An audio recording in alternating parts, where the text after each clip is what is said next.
Clube Pet CBN, com Tatiana Saque.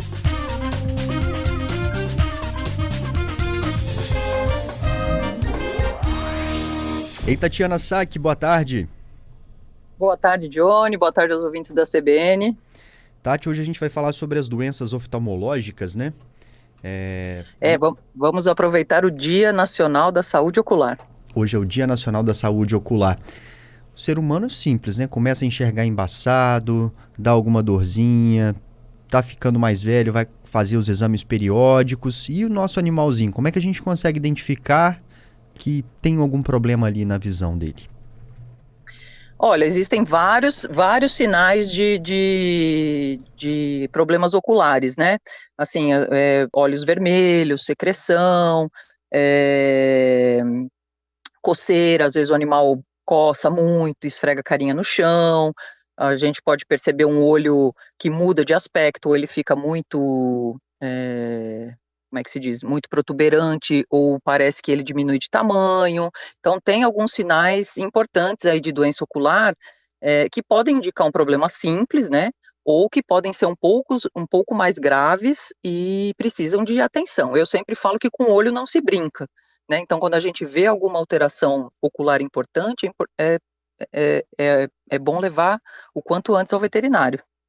Essas doenças que a gente pega comumente, principalmente agora no inverno, por exemplo, conjuntivite, que circula entre os humanos, animais também podem ter, Tati, essas doenças que fica aquele olho cheio de lágrima, no dia seguinte amanhece todo fechado, isso também acontece com os animais? Então, olha, a conjuntivite, ela não é tão comum nos cães, tá? A gente pega uma baixa incidência de conjuntivite.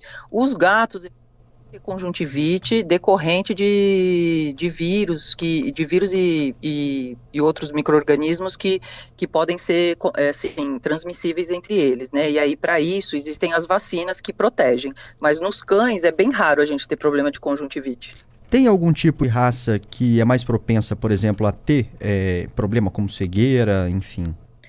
Olha, todo animal pode ter algum tipo de doença oftálmica, né? Até porque a doença oftálmica, ela pode ser tanto primária, quanto secundária a alguma doença sistêmica, né? Às vezes o animal pode estar, por exemplo, com uma doença do carrapato e desenvolver problemas oculares.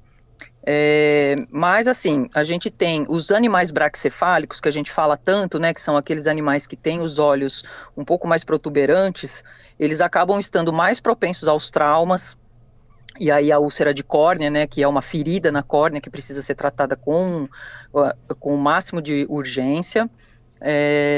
Então, assim, eles acabam sendo um pouco mais propensos, mas assim, o Poodle tem alguns problemas característicos, o Cocker tem muitos problemas oculares, mas é um animal que a gente já praticamente não vê hoje em dia, né? Uhum. A nossa ouvinte... Tem muitos... Perdão. Oi. Perdão, pode continuar.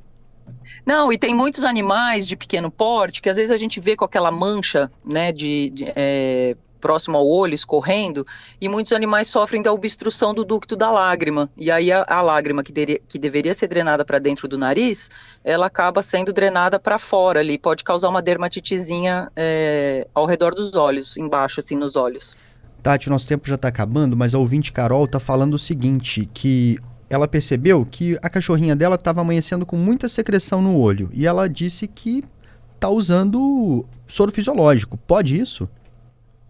Olha, pode, a limpeza com soro fisiológico é ótimo, pode limpar sempre que precisar, ou com soro fisiológico, ou com água filtrada, gelado também ajuda um pouco, mas a gente tem que lembrar que muitos animais, com o passar dos anos, eles podem desenvolver o olho seco, e aí esse olho, ele não produz lágrima o suficiente, e acaba ficando um olho como se fosse uma conjuntivite, mas não é uma conjuntivite.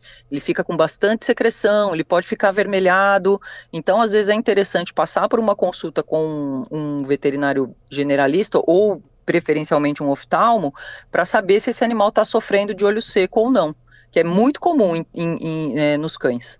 Em qualquer idade, pode ser um cachorrinho novinho ou aquele que já está mais velho? Normalmente nos cães mais idosos, normalmente nos cães de meia idade. Tati, para procurar um veterinário, se essa secreção permanecer por muito tempo, quando que a gente tem que acender o alerta? A córnea acaba ficando opaca, você percebe que ela perde o brilho, né? Essa secreção é persistente, os olhos ficam muito grudados e tem graus diferentes de olho seco, né? Às vezes tem um olho pouco seco e um olho muito seco. E o olho muito seco, quanto mais seco tiver o olho, mais a gente vai ter aquela sensação de areia nos olhos. Então isso incomoda bastante o animal. Obrigado, viu, Tati, pelas informações, por mais essa participação com a gente aqui no Cotidiano. A gente te espera na semana que vem. Eu que agradeço, até a próxima quarta.